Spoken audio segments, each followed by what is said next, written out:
Once upon a time, in a small fishing village along the West African coast, there lived a poor but hardworking fisherman named Kwame.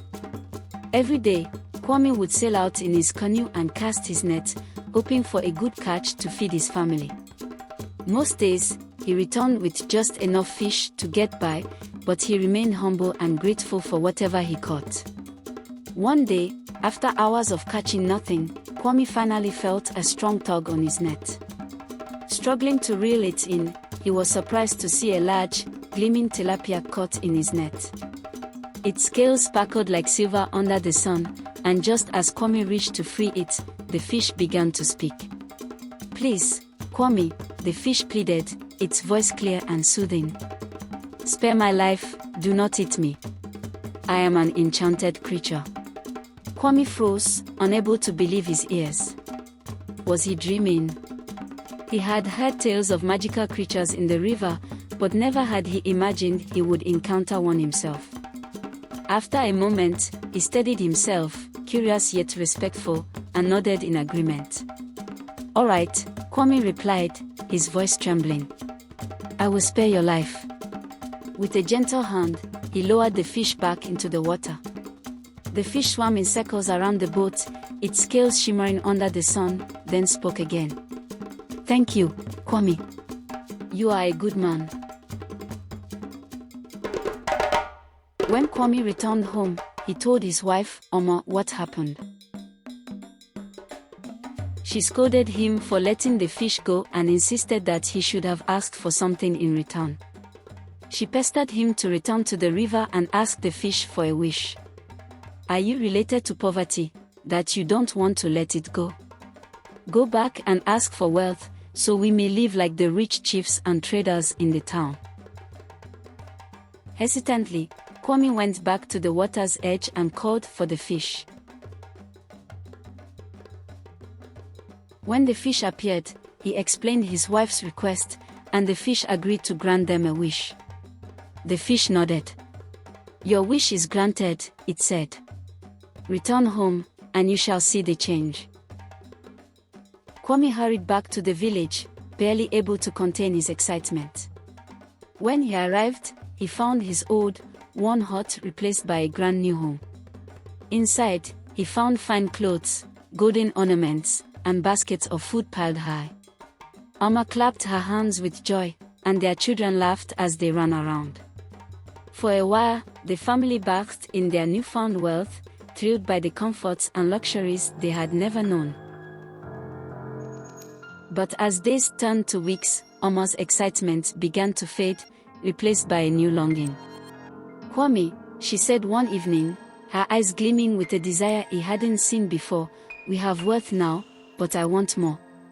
If we are truly to live like the chiefs, we must have power. Go back to the fish, Kwame, and ask for a chieftaincy." Kwame frowned, hesitant to ask for more. "But Oma," he said, "isn't what we have already enough?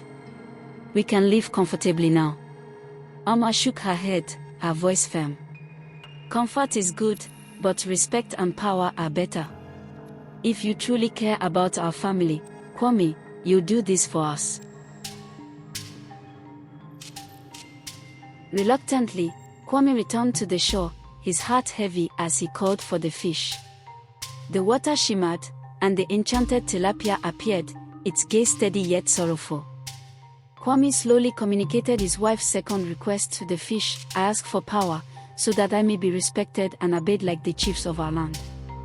The fish sighed, a sad look in its eyes, but it granted the wish. "Go home, and it shall be so." When Kwame returned, he found that he had indeed been made a chief. People from the village came to him with gifts, bowing respectfully. Oma wore the finest jewelry and was treated like royalty. At first, the newfound respect brought them joy. But soon, Oma began to grow dissatisfied once again. "Kwame," she said one evening, her eyes burning with ambition, "we are rich, and you are a chief, but I want to rule over all the lands. Ask the fish to make us king and queen of the entire region." Kwame's heart sank.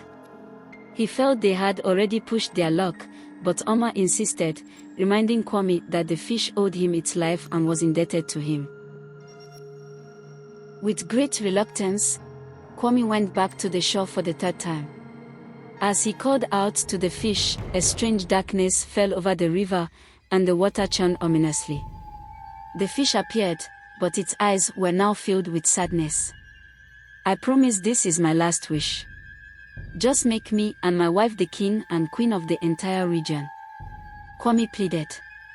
The fish looked at him in silence, then spoke in a low voice, "You have asked too much. Go home, Kwame, and see what greed has brought you."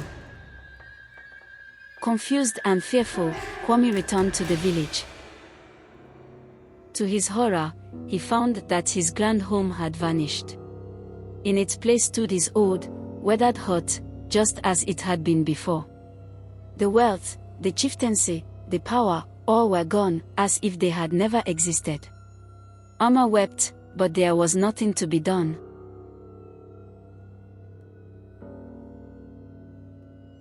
They were left with the life they had once known, and the weight of regret hung over them like a dark cloud. From that day on, Kwame and Oma lived humbly, never seeking more than they needed. Kwame often sat by the shore, gazing out at the waves, reflecting on the choices he had made. He told the tale of the enchanted fish to others, hoping that they might learn from his mistakes.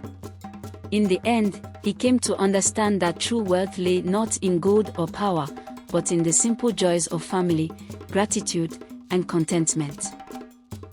And so, Kwame's story became a lesson for all who heard it, a reminder of the dangers of greed and the wisdom of humility.